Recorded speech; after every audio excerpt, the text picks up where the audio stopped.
Hello, everybody. It's Adrian Plass here. Yeah, for a surprise and a change. Yeah. And Bridget Plass. Yes. Hello. And it's number 62 in Sounding the Shallows. It is.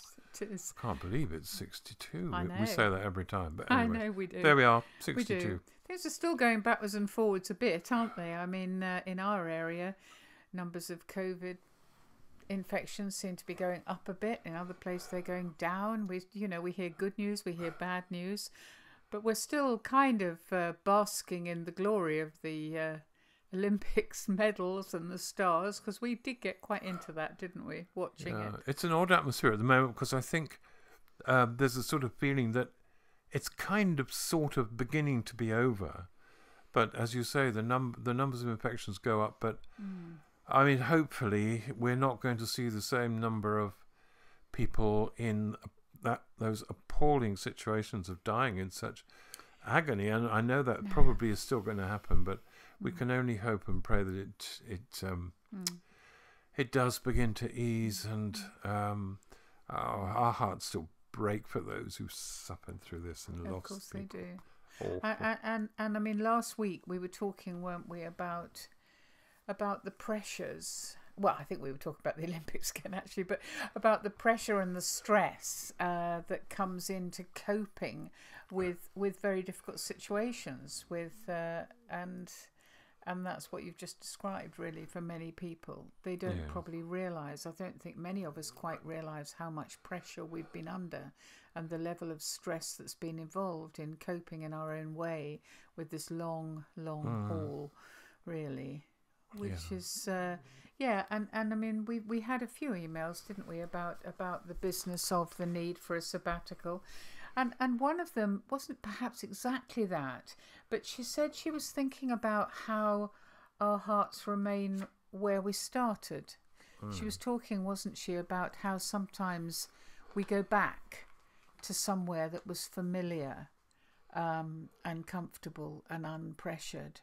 And she was saying that in her case, they were talking in their prayer and praise meeting about what songs were special and how many people went back to the songs that they loved when they first became Christians or first came to church or whatever.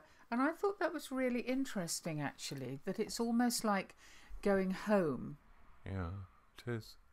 Reminds me a bit of when we used to work with those people, elderly people with very severe dementia, who remembered their songs and rhymes and things they'd learned as children and as they were growing up. Other things may have gone, but for a little while they kind of went home. They did, didn't they? Yeah, they did, to somewhere familiar and safe and strong. Yeah, that's right. Well, don't you think that last time we'll talk about the Olympics, but don't you think that this time what was so different was the importance of home, because home wasn't with them. They couldn't have family with them. And how many of them talked about how much they were longing to get home, whatever that meant. There was a lot of chat about connections with home and inspiration of people at home. I think it was over-egged a bit. There were occasional moments when you felt they were going for the tears, you know. I didn't feel that at all, I felt Mr. that Cynical. once or twice. I'm not a cynic. I didn't think that. I just sometimes. Anyway, I thought they were just homesick. But no, I did enjoy the linking. It made it. I think we said last week about this community of struggle that we're in, and I think it made us feel a bit closer to the people who got the medals than I felt. And the people who fell flat on their face. Yeah, and those who those who missed out. So and how much they will have longed to go home. Small margins. Yeah. Yes. It's funny what you would. I mean, I would be really interested to know what was the thing that people actually were missing most. I mean, obviously for a lot of them it was their children and their partners or wives, husbands, whatever. But it might not have been that necessarily. No, I think sometimes the thing that pierces your heart is something quite different. But it can be something quite odd. I had a friend, as you know, called Murray, who sadly is no longer alive, and he and I went and, this is going to sound completely mad, we'd read about birch jumping in that poem by Frost, and we thought we'd try it at midnight, and he fell out of his birch tree. I won't go into all this, but I mean, it was terrible. And he had to go to hospital, and it had all been so romantic going to the blinking forest. Anyway, he's in hospital. And the thing he missed most, apparently, was the toilet. An ordinary toilet. Because in hospital you have to suffer the indignities of horizontality. Well, and he was horizontal when your back is hurt. He hurt his back very badly, hadn't he? To the great amusement of the nurses and everybody else, he got his wife Vivian to bring in advertisements for toilets. And he put them like sort of terribly low-level pornography all around the head of his bed. So he had pictures of toilets to look at and gaze at, so he could look forward to the magical moment when he got home. But actually, when he did get home, and they lived in a little cottage in the middle of a forest in Sussex, and as he went through the door, he just wept. Yeah. Because it wasn't the toilet, wonderful as that would be, but it was something called home. And home, we know, can be a place, a person, a feeling, all sorts of things. But for him, just to walk through his front door was overwhelming. Yeah. Yes, I mean, sometimes I think certainly for some of these athletes, for people who work away from home, sometimes it can become a little bit romanticised, can't it? Maybe that's what you meant, that you remember the very best bits, and actually the reality for somebody who's been, I mean, even if it's just somebody with a really interesting job coming home to their partner who's just had a baby and is coping with the crying and the nappies and all the rest of it, the contrast between doing the thing you're very good at and being at home can be quite a stress. I was really interested, you know, Adam Beattie, here I am again. Adam Peaty, he was talking about the fact that he and his wife planned the Olympics and their baby. And if you remember, the Olympics should have been last year. So they planned that they would do the Olympics and he would hopefully get a gold medal for swimming and he would come home. And they would very neatly after that have a baby. And in fact, because it was postponed, they had the baby. And all of his training had to be done throughout that period, the real stuff of babies and sleepless nights and all the rest of it. I mean, home is... It's not a romantic place, is it? And it's not always golden. It's all sorts of things. I can only speak about my own, really. It can be also, but I mean, certainly for some people in the Bible, it was quite a difficult place, wasn't it? Yeah, I think you pick it up, don't you? I was thinking of Joseph. I mean, I know he had his lovely coloured coat, and that was very nice, and his dad loved him, and that was obviously wonderful. But his brothers were so much older than him, and all the jealousy and the niggles, and him being a bit arrogant and all the rest of it. I doubt if that was a very, very, very, very happy atmosphere at home very often, actually. No, I'm not sure whether he was too conscious of it until the disaster of him being thrown into the pit happened. But a strange beginning for him, and the echoes of that when you read the story of the development of the story and the brothers and him and the way they came back together. Home suddenly rushes into the vacuum. Oh, there's the emotional vacuum. Amazing bit, isn't there, where he has to go outside. Because he's crying. Because he's crying, and he's still wanting to get his brothers to face reality about what they'd done, and yes, it's too much for him. And a sort of postponement of the revelation, the big reveal, because they didn't know it was him. To let that emotion out and see how it would be met. It's a great story, that, you know. But there are others, aren't there? I mean, I don't know. King David is another one, isn't he? Well, he was a bit least of the least, wasn't he? Well, he was in terms of his family, I mean, that's what I meant, yeah. It was Samuel, wasn't it, who came to choose someone to become king, and he went through the other brothers and hardly noticed That's right. David, did he? But David had another kind of childhood, and it sustained him through actually a very turgid life. We always talk about David in warm terms, but he screwed up something terrible. But the relationship he formed with God as a boy and as a shepherd, in the times when he needed someone to be with him, when there were practical, immediate problems to be solved, that was what was in his heart. And when you read the Psalms, you read 51, the one after he realized he'd gone so wrong with Bathsheba, and some of the other ones, you feel that relationship very, very strongly, and yet it didn't actually prevent him from making huge mistakes. No, but it did mean that in that sense he came home, didn't it? That he, after falling so flat on his face, after doing that's right. everything that a man after God's own heart would not want to have done, what did he want most was to repair that relationship and come home, if you like. I was thinking about that actually today, because, I mean, looking back over the past now, not every day, but every now and then some other thing crops up and I think, did I really do that?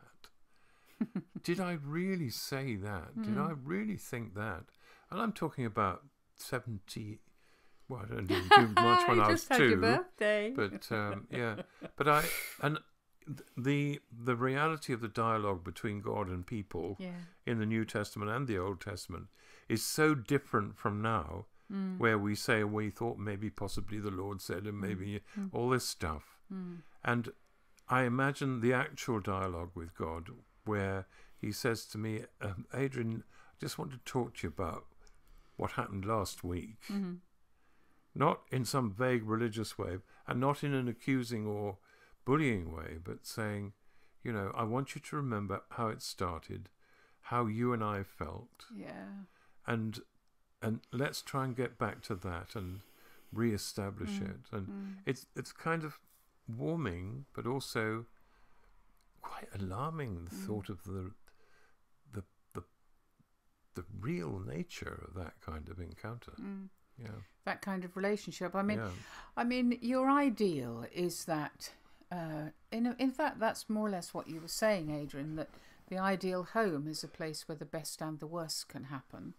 I think I may have mentioned it before, but I've always thought that the ideal was the coming home. You come through the door when you're a small child and you bring your gold stars to show off. You had to be very modest at school, but at home you can say, I did it. Or you've got an own goal, you've done something awful, something that's gone terribly wrong, you've been told off.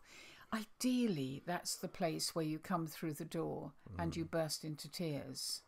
Like some of those athletes who didn't do so well will have, I'm sure, come through the door and maybe burst into tears and been cuddled right. And I mean, home is so many different things. And I think, although, as you know, my home, my mum and dad were lovely people, but for my dad, coming from a difficult background himself, only A's were acceptable, only top marks were acceptable, and only best behaviour was acceptable, and only doing everything right was acceptable. And it took me years and years, as you know, to get to a point of thinking God's not like that. You grew up really with it wasn't unkind or cruel. No way. But it was a culture of blame, wasn't it? I think it must have been. Whose fault is it? Yeah. Who did this? Yeah. And it's not always helpful to start talking about whose fault something is. I think we haven't learned much, but we've learned that. It's no good going on about it. I really tuned in, that one of the emails that we had this week. Last week you were talking about your blue bike, and somebody said they were glad. Can you just say what it is? Because you had a bike, and it was after things had gone badly wrong, and you'd had to leave work and under huge pressure, and you had this blue bike, big bike, and you just rode it around, didn't you? And just rode it around For the Yes, first my time blue for bike. years, you were Yeah. able to just do that. Nobody was expecting anything of you at all. And you felt at the time that God was kind of sitting on a step watching you. And one of the emails that we had tuned in so much to the way I feel really about my childhood and what I have come to feel about God. And this is her email. I guess the image for me sometimes is that, yes, God is watching from the step, but I keep falling off my bike and grazing my knees. So watching even with a smile when I get it right is not enough. I want him to come and help me and hold me. And I realise that's wanting him to do what my parents were unable to do. Do you remember that song, the one that Eva Cassidy sang? It's a Cyndi Lauper I remember song. all the songs that Eva Cassidy Well, the one sang. I'm thinking of is Time After Time. Yeah, And beautiful song.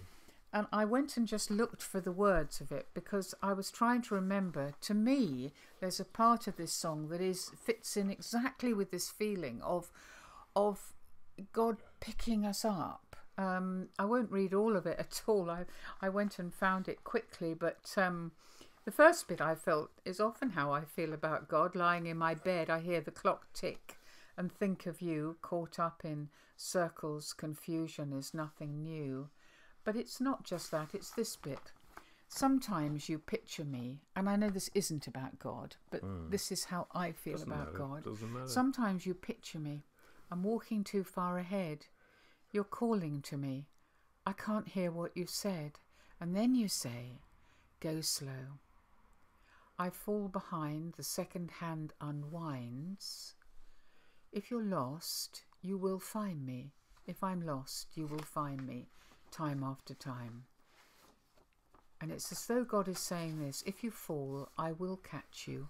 I'll be waiting, time after time. And I think that's almost been my journey, to begin to believe that if I fall flat, if I fall off my metaphorical bike, it won't be a case of saying, well, you should have ridden it better.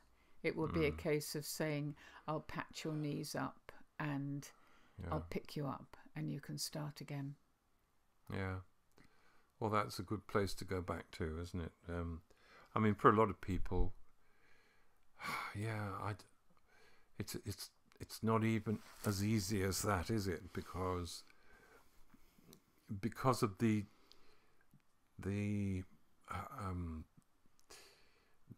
unspoken agreement that God is here and all right and we're okay, we move on in that feeling, that understanding. And I feel an optimism about God that I've not felt for any of my life, but I feel even more we have to tell the truth now about where we are with that. And I more than ever believe God loves us, and I more than ever don't understand how that operates exactly.